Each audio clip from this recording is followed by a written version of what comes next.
Welcome. Huge thank you to Patty and Stephen and Noel and everyone here at Web Summit for having me. It's quite a pleasure. This is actually my first time speaking here. And we have an incredible amount to get through. So I have gone ahead and tweeted the URL for these slides, but you can find them here, bit.ly SEO in 2018. I'll have that URL up again at the end of the presentation if you need it. So, all right, maybe you saw this. This graphic went viral around the web. It was from a company called Parsley, which has web analytics on a bunch of major publishers' websites. Don't take a picture of it. It's wrong. Super wrong. Very misleading. Incredibly misleading. Why is it misleading? Because Parsley is installed only on a handful, a few hundred major publisher websites who get a ton of their traffic and do a bunch of their optimization work for Facebook. And not all of them are great at SEO. So I figured, if we're going to dispel this myth, how are we going to do that? We need to look at real data, and so I contacted a company in California called JumpShot, and JumpShot monitors clickstream level data, which means at the browser level. At the browser level, so it doesn't matter if you're using a secure browser, it doesn't matter if you're in incognito mode, doesn't matter what browser you're on, they see every URL that everyone visits, they anonymize it, and they aggregate that data. And here is real numbers about where web traffic comes from, right? So these are basically the leading refers of traffic to all websites across the whole internet. Holy shit, Google is big. Holy shit! That is scary. They own more than half of all referral traffic. They're like everything. But not all referrers are sending traffic equally. So Google, you can see here, they distribute traffic fairly evenly, right? But Facebook is very strongly biased to the top. No wonder Parsley's data suggests that Facebook is dominating all this traffic because a few major publishers are getting a ton of that traffic. And everybody else, all of us, right? With our small sites, we're down in the tail. Reddit and YouTube, even more so. On click-through rate. So I asked JumpShot, can you send me all the data that you have on click-through rate for mobile versus desktop? So let's say you perform a Google search in mobile. On average, across billions and billions of searches, 2% paid, 41% organic, 57% no clicks. Google solves the search before anyone clicks. Now, what's coming up is going to blow you away. Okay, so here's desktop, because desktop's still about 45%, 46% of all Google searches are here. So 2.8%, about 50% higher paid, about 50% higher on organic, and considerably lower on no click at all, right? So the click-through rate here suggests to me that desktop is still actually sending more search traffic out than mobile. So mobile is bigger in terms of searches, but so many people don't click at all on mobile. Google solves the query for them that I think desktop is probably still a bigger refer until probably for another year or so, and then mobile will top that. All right, what about how we all behave in search? So I wanted to know where people perform their searches. Is it mostly on Google? Is Amazon starting to take a bunch of search? What about Facebook search? Is Bing doing anything? There you go. So here's sort of a look at that, and you can see, do you see something that blows your mind? Do you see one that you're like, no, there's no way, it makes no sense. You can just yell it out. Google Images. What? What is going on? Okay, so I have a theory. You know how you go to a bar with your friends and you're like, that server looks kind of like Tom Cruise. And then your friend is like, what are you talking about? That server looks like some other actor. And so you both start searching and you're like, see, it's this one. No, it's this other guy. I think that's what it is. Actually, in fact, do you see something else crazy? So this is October, right, versus May. We think this is US data. We think this is Halloween. Because we looked at all the search queries and they're like, everyone is looking for costumes. Is Halloween big in Portugal? Getting there? All right, excellent. I'll come back next Halloween. I dressed as a big dinosaur this year. It was amazing. This is compensated for by a rise in Google Local. So, and these two I'm keeping an eye on, because if we see this trend keep growing, I think that'll be quite interesting. This is what's crazy. So remember I said Google, a ton of Google searches are not clicks. And Google is still the leading driver of traffic. And Google is growing at a rate comparable to what they were growing at 2-3 years ago. So Google is big, they're dominant, and they keep dominating more and more, which is just insane to me. Incredible. Here's that click-through rate breakdown. So if you're wondering, wait, is Google taking all my traffic? No, it doesn't look like it. Right now, it looks like you're still okay. The click-through rates have been fairly stable. So Google made their ads a lot more subtle. They put in a lot more instant answers, and yet, click-through rates staying fairly stable. That suggests to me that people are still very biased to organic, just like you can see here. All right. So let's talk about certain features. These types of features, right, in results, like everything but the 10 blue links, are nearly universal. And they impact click-through rate. They can impact click-through rate pretty heavily. So this search for what to do in San Diego, we think that's getting around 38%. 38% of the clicks are actually going to these organic style results. The rest is going to all this other stuff on the page. So that's taking a ton of share. Lots of features like this are removing what I call classic SEO opportunity, right? So, the airport data, the movies, the instant answers, the featured snippets. But there's also a lot more opportunity because you can do SEO and show up here. You can do SEO and show up in pretty much every single place in Google's results that are not the ad results. So you want to be here? You can do it.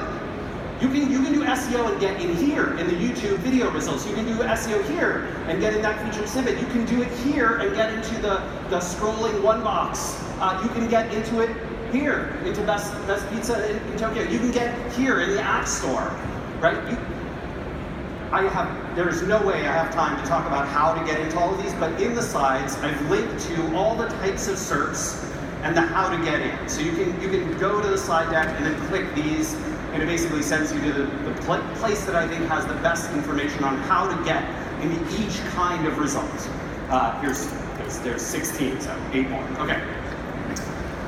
We're also moving from what's classically known as results into answers, right? So lots of queries, we talked about this, don't get any clicks at all. So we think this, weather searches, get like less than 25% of people actually click. Google answers it for you. So 49% across mobile and desktop combined get no clicks, basically half. Why is Google doing this? Why is Google sacrificing what could be millions, if not billions, of clicks on their advertising results and providing instead an instant answer? I mean, this is a high cost per click, right? Booking.com, we just heard from their CEO that they're probably paying $8 a click, maybe a little less, maybe $7, but for something like this, very expensive. Why would Google answer their own query right in here and take away clicks from ads? It seems crazy. I think they're willing to lose a lot of revenue because they know that it addicts people to search. The more searches they answer right in the results, the less any of us go anywhere else on the web for our answers, right? We just turn to Google again and again. Yes, the Jeopardy guy, he's adorable. I don't know if you've seen him. It's a very strange contestant. Okay, all right. Ads can actually be answers too. So here's a bunch of examples of those, right, where the ads are essentially answering the query. I think that might be where Google is trying to take advertising and what we can expect to see in the PPC world. In organic, if you want my one thing that I should pay attention to, what should I do, Rand? Featured snippets are it. They are a huge percentage of search results right now, and they drive a tremendous amount of traffic. They look like they would take traffic away, but they're actually sending a lot more traffic. Featured snippets are also how Google Voice gives you answers, right? So if you ask Google a question, your Google Home device or your Android device, You ask them a question, they will give you essentially the text that's in this featured snippet right here. These card style results also on the rise, so you can see a lot more of those. And if you want to get into those results, Dr. Pete from Moz has written a few great pieces on how you can do just that. Another big topic that I want to cover about Google's change in sort of across 2017 and into 2018 has been this move from I express my intent through search words to Google implies exactly what I mean before I even have to tell them, right? So it used to be the case that query terms, words and phrases that we would use determine the results, but Google can sort of figure it out. Do you ever have that creepy experience where you land in a city you've never been to, and you're in a hotel, and you start searching for some random store in a neighborhood, and Google auto-suggests it, and you're like, how do you know I want that? How could you possibly know that I want that? And the answer is, well, because lots of other people from your country, from your region, who have your type of phone, who've done your type of searches before, who land in this hotel, tend to perform that search. So not quite as creepy as you might worry about. We think Google's using a few elements here. Location, prior behavior of users in that location, device attributes, search, app, and browser history, Gmail behavior, sometimes at least, and temporal elements. So things like what's trending right now versus what's not trending, what's popular, and time-based patterns. So on the weekends, you get certain patterns. On weekdays, you get different patterns. Different people, obviously different results, right, in different locations. So if I'm in Seattle and I search for Beast, they're suggesting Beast Mode, which has to do with our sports team and our NFL team. And of course, if I'm in Northampton, I'm getting Beasts of the Southern Wild, which is a movie that's popular. This is not just true of Search Suggest. Whoa. This is rankings too. Sorry, a little mic trouble there. Okay. So, for example, I perform a search for Storm in Seattle, and I get our women's basketball team, the WNBA team, the Seattle Storm. In San Diego, I get the comic book character, right, Storm. This becomes a problem for marketers because if you are performing searches and Google is already suggesting things based on what you want and what you've done in the past, marketers have a big dilemma about how to do SEO.